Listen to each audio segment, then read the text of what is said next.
अस्सलाम वालेकुम दोस्तों, इन साइड भी मौजूद अगर मैं खुश आमदीद। तोशा खाना केस में हमारे कप्तान का तो जनाब खाना ही ख़राब हो गया है और आज तो इमरान खान साहब के वकील ख्वाजा हारिस साहब ने हर एक हरबा इस्तेमाल कर लिया, बदतमीज़ी कर ली, लड़ाई कर ली। वो कहते पैड़ियाँ जनानियाँ भांडे चुक चुक के फरिश्ते मार दे, हर एक काम कर लिया उन्होंने। लेकिन वो एक दिलावर जज की दिलावरी को किसी भी सूरत कॉम्प्रोमाइज़ करने पर मजबूर नहीं कर सके और आखिरकार उनको हथियार डालना पड़ गया। और आज इस्लामाबाद के अंदर ये जो तोशा खाना केस की जो समात थी, ये आज देखने से ताल्लुक़ रखती थी, क्योंकि आज खासी हद तक इम्कान था कि ख्वाजा हारिस साहब ने इस मामले को लटकाना है और जज हुमायूं दिलावर साहब ने कोशिश करनी है कि ये दोनों के दोनों गवाहों के ऊपर आज जरा मुकम्मल हो जाए। ना तो ख्वाजा हारिस साहब कामयाब हो सके और ना ही जस्टिस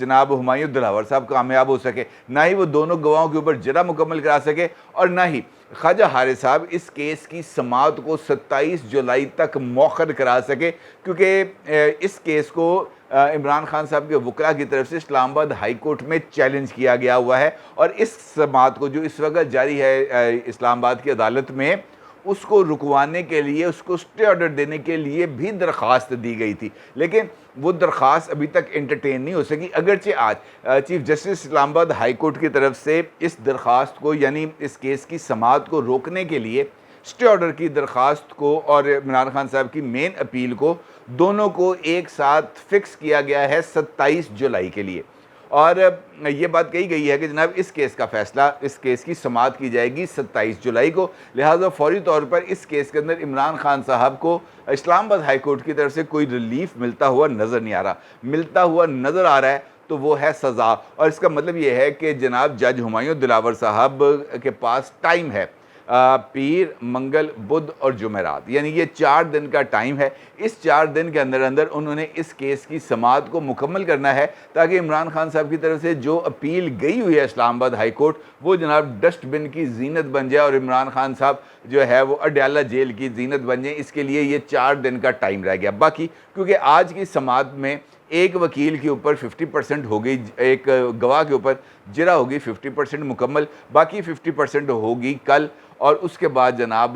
पीर, मंगल, बुध 2 दिन के अंदर अंदर जनाब ये बाकी काम मुकम्मल होगा। बुध वाले दिन फ़ैसला महफूज होगा या जुमेरात वाले दिन फ़ैसला महफूज होकर जारी कर दिया जाएगा और इमरान खान साहब का काम इस तरह करके ना हाथ झाड़ के काम ख़त्म हो जाएगा। इस बात के अब खासे हद तक इम्कानात पैदा हो गए हैं। आज की जो समाअत थी वो मैंने आपको बताया ना, बहुत ज़्यादा अप्स एंड डाउन्स उसके अंदर रहे हैं और बहुत ज़्यादा इस बात की कोशिश की जाती रही है कि इस केस के अंदर रुकावट डाली जाए। और उसके लिए जो इमरान खान साहब के वकील साहब थे जनाब ख्वाजा हारिस साहब, उन्होंने भरपूर कोशिश की और तकरार भी की उन्होंने हुमायूं दिलावर साहब के साथ, ख्वाजा हारिस साहब ने, क्योंकि जज साहब इस बात की कोशिश कर रहे थे कि ये जो ख्वाजा हारिस साहब हैं, ये आज एक गवाह के ऊपर कम से कम जरा मुकम्मल कर लें। और ख्वाजा हारिस साहब की ये कोशिश थी कि ये काम किसी न किसी तरीके से डिले हो जाए। होता ये है कि इसी तगो दौ के दौरान जो जरा है ख्वाजा हारिस साहब, वो 9:30 बजे समाअत का आगाज़ होने के बाद वो जरा शुरू होती है। तो ये जो वकील हैं इलेक्शन कमीशन के, वो गवाह को ये कहते हैं कि जनाब आपने ख्वाजा हारिस साहब के साथ कोई सींग नहीं फंसाने, कोई बहस नहीं करनी, जो वो बात कहेंगे उस बात का, जो सवाल पूछेंगे उस सवाल का जवाब दे देना। अगर जवाब नहीं भी देना होगा ना तो खामोश करने से कहना जनाब जो बात मैंने कहनी थी वो मैंने अपने गवाही के अंदर कह दी है, मुझे उसके अलावा कुछ नहीं कहना। ये एक आसान तरीका होगा। ख्वाजा हारिस साहब बोलते रहेंगे और आपकी तरफ से कोई जवाब नहीं आएगा, उसके बाद वो इसको वाइंड अप कर देंगे। ख्वाजा हारिस साहब भी आपको पता है समझदार किस्म के आदमी हैं। उन्होंने जब देखा कि गवाह की तरफ से कोई ऐसी चीज़ उनके हाथ में नहीं आ रही, तो फिर उन्होंने ये ना गिलास नीचे फेंकना, कप कंध पे मार देना, बच्चे नू थापी करा देना, इस किस्म की उन्होंने सिचुएशन का आगाज़ कर दिया और इसके ऊपर वो खासी देर तक अमल पैरा रहे। इसी दौरान एक नुक्ता उनके हाथ आ गया ख्वाजा हारिस साहब का कि जनाब ये जो हैं गवाह वकास अली, इनके नाम के स्पेलिंग गलत लिखे हुए हैं और इनके ओहदे के अंदर भी क्लरिकल मिस्टेक आ गई है, यानी वहाँ पर भी कोई हिज्जे के अंदर गलती होगी या सीनियर क्लर्क की जगह पर क्लर्क लिख दिया होगा, इस तरह की कोई चीज़ आ गई। अब ख्वाजा हारिस साहब इस एक नुक्ते को लेकर जनाब वो उन्होंने कार्रवाई का आगाज़ कर दिया। उनका जनाब ये मिस्टेक से पूरे का पूरा केस ही फ़ारग हो जाता है। आपको इलेक्शन कमीशन का जो पुराना रिकॉर्ड है वो आप मंगवाएं, वो आज यहाँ पर आएगा। आज आप ये ऑर्डर करेंगे, पीर को वो रिकॉर्ड आएगा, पीर वाले दिन वो रिकॉर्ड आप वसूल करेंगे, उसकी कापियाँ कराएंगे, उसकी मुसद्दका कापियाँ मुझे देंगे, फिर मैं उस सारे के सारे रिकॉर्ड को पढ़ूंगा और उसके बाद हमें जो है ना गवाह इसके ऊपर जिरा करेंगे, क्योंकि यहाँ पर इसका नाम के अंदर जहाँ पे वकास है वो एक ही जगह पर 2 ए डाल दिए गए हैं। इस तरह की उन्होंने को गलतियाँ निकाली और उसके बाद उन्होंने इस केस को लटकाने की भरपूर तरीके से कोशिश की, लेकिन वो केस लटकता हुआ नज़र नहीं आया। और फिर उसके बाद ख्वाजा हारिस साहब को आखिरकार ये बात कहना पड़ी कि जनाब मैं जा रहा हूँ, जुमे की नमाज़ होने जा रही है और जुमे की नमाज के बाद मेरी दरख्वास्त है कि इस केस की समाअत को पीर तक मुलतवी कर दिया जाए। जज साहब ने कहा कि जनाब बाकी बातें बाद में देखेंगे, फ़िलहाल जुमे की नमाज का वक्फ़ा है और जुमे की नमाज का उन्होंने वक्फ़ा कर दिया। जब जुमे की नमाज का वक्फ़ा हुआ, वक्फ़ा ख़त्म हुआ तो अदालत दोबारा सजी। जज साहब आए, वकला आए तो पता चला जनाब ख्वाजा हारिस साहब किधर हैं। उन्होंने कहा जी ख्वाजा हारिस साहब तो चले गए हैं। उन्होंने कहा जी क्यों चले गए। उन्होंने कहा जी उन्होंने आपसे कहा तो था कि ये जो समाअत है ये अब आज के लिए मैं थक गया हूँ, आज के लिए समाअत ख़त्म, पीर वाले दिन समाअत करेंगे। जज साहब तब गए, जज साहब कहते यार इन्होंने क्या, ये जज इनकी डिक्टेशन के ऊपर चलेंगे, ये क्या तरीक़ाकार है। और उन्होंने जो मावन वकील थे उन्होंने उनको कहा जज साहब को कि आप अपनी कार्रवाई जारी रखें। उसने कहा कि नहीं जनाब वो बड़ा वकील आएगा, क्यों मेरी नौकरी दुआले हो गए हो, इस तरह के काम नहीं चलते। जिसके ऊपर फिर जनाब जो केस की समाअत है वो कल सुबह 9:30 बजे तक मौखर हो गई है। कल ख्वाजा हारिस साहब जो गवाह रह गए बाकी उसके ऊपर जिरा करेंगे और पीर वाले दिन जो दूसरे गवाह हैं उनके ऊपर जिरा होगी और उसके बाद पता चलेगा कि जनाब ये तोशा खाना का जो केस है ये किस करवट में बैठेगा। अलबत्ता डेवलपमेंट इसके अंदर ये आ गई है कि आज़म खान साहब बन गए पहले वादा माफ गवाह साइफर के ऊपर, आज़म खान साहब बन गए गवाह अलकादर ट्रस्ट केस के ऊपर, और अब आज़म खान साहब गवाही देने पर तैयार हो गए हैं जनाब तोशा खाना केस के अंदर भी, जो नैब के अंदर चल रहा है। यानी इमरान खान साहब के सेक्रेटेरिएट का जो अहम तरीन आदमी है वो तोशा खाना केस के हवाले से भी गवाही देगा और वो ये बताएगा कि जनाब ये जो तहाइफ आ रहे थे ये किस तरीके से ये जो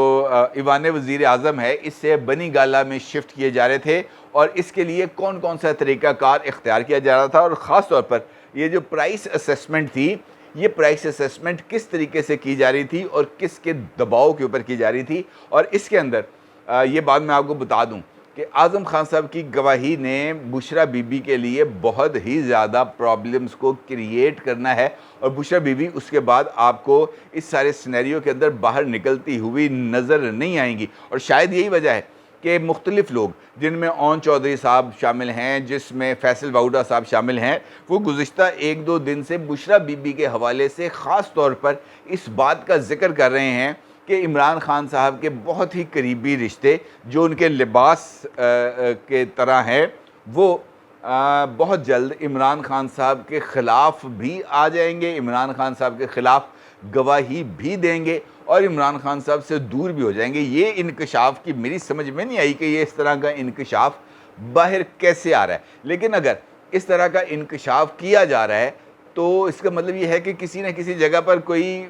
चीज़ पक रही होगी, वो धुआं इसी चक्कर में उठता है ना, कोई आग लगी होगी तो धुआं उठेगा, बग़ैर आग लगे तो धुआं उठने का तो तसव्वुर ही नहीं किया जा सकता। अलबत्ता ये ज़रूर है कि ये जो अगर सुप्रीम कोर्ट की हम बात करें तो वहाँ पर भी मार्शल लॉ का धुआं उठता हुआ नज़र आ रहा है। वहाँ पर भी आज ये जो फ़ौजी अदालतों के केस की समाअत हो रही थी वहाँ पर हैरान कुन तौर पर ये सारे का सारा इशू टिल्ट हो गया मार्शल लॉ की तरफ और फिर चीफ जस्टिस साहब को ये बात कहना पड़ी कि जनाब हम यहाँ पर मौजूद हैं, को मार्शल लॉ ला के तो वखाए, जबकि उनको ये बात कहनी चाहिए थी, वहाँ पर जो मौजूद कुछ लोग थे उनको ये बात कहनी चाहिए थी कि जनाब आपकी जो मोहतरमा सास साहिबा हैं मैं आज भी नून साहिबा, उनकी ऑडियो कॉल जो लीक हुई थी उसके अंदर तो वो खुद ये आपसे फरमाइश करती हुई नज़र आ रही थी कि वो कम वक्त तो माशाल्लाह भी नहीं लगा रहे, और आप यहाँ पर ये बात कह रहे हैं कि हम माशाल्लाह रुकवाने के लिए बैठे हैं, या अगर कोई मावराए आइन इकदाम किया जाएगा तो फिर हम उसका नोटिस लेंगे। ये बात फ़िलहाल तक तो समझ से बाहर है कि इस बात की ज़रूरत क्यों पेश आई। अलबत्ता ये बात मेरे ख़्याल के अंदर, इसको अगर आप देखें तो एक जानिब इमरान खान साहब के ख़िलाफ़ ये जो मुकदमा चल रहा है तोशा खाना केस, इसके साथ जुड़ते हैं। और जिस तरह मैंने आपसे कल की वीडियो के अंदर भी इस बात का आपसे ज़िक्र किया था कि ये जो आर्टिकल 245 के तहत मुल्क भर में फ़ौज को तलब किया गया है, ये एमी खाम खा का काम नहीं है। इसके पीछे कुछ एक सोची समझी हिकमत अमली है, और ख़ास तौर पर प्रिवेंटिव एक मेजर्स हैं जो लिए जा रहे हैं कि अगर खुदा न खास्ता एक मरतबा फिर इमरान खान साहब के चाहने वालों ने, इमरान खान साहब के जो मुरीद हैं, उन्होंने अगर फिर 9 मई को दोहराने की कोशिश की तो इस मरतबा फ़ौज ऑलरेडी सिविलियन गवर्नमेंट की मदद के लिए मौजूद होगी, तो वो मुंह तोड़ जवाब दिया जाएगा। और आज ये जो 27 जुलाई तक इस्लामाबाद हाई कोर्ट ने इस केस की समाअत को मौखर किया है, और आज जिस तरीके से जस्टिस हुमायूं दिलावर साहब ने अपनी दिलावरी दिखाई है, उससे तो मुझे इस बात का इम्कान खासी हद तक नज़र आ रहा है कि ये जो कमिंग वीक है फ्रॉम मंडे टू थर्सडे, इन्हीं 4 दिनों के अंदर इमरान खान साहब की किस्मत का फ़ैसला किया जाएगा तोशा खाना केस में। और ये जो अगला टाइम आ रहा है, ये जो हद से ज़्यादा माहौल है, इसमें इमरान खान साहब की जो सज़ा का फ़ैसला है वो मुझे अब कुछ ज़्यादा दूर नहीं लगता, और मुझे ऐसे इम्कानात नज़र आ रहे हैं कि इमरान खान साहब अब इलेक्शंस तक का टाइम तो कम से कम अडयाला जेल में परवेज़ इलाही साहब के साथ 12 टेनिंग खेलते हुए गुजारेंगे। इसके अलावा उनके पास कोई और ऑप्शन बाकी नहीं रहेगा। अपनी राय को ज़रूर इज़हार कीजिएगा। आपका बहुत शुक्रिया। अल्लाह हाफ़िज़।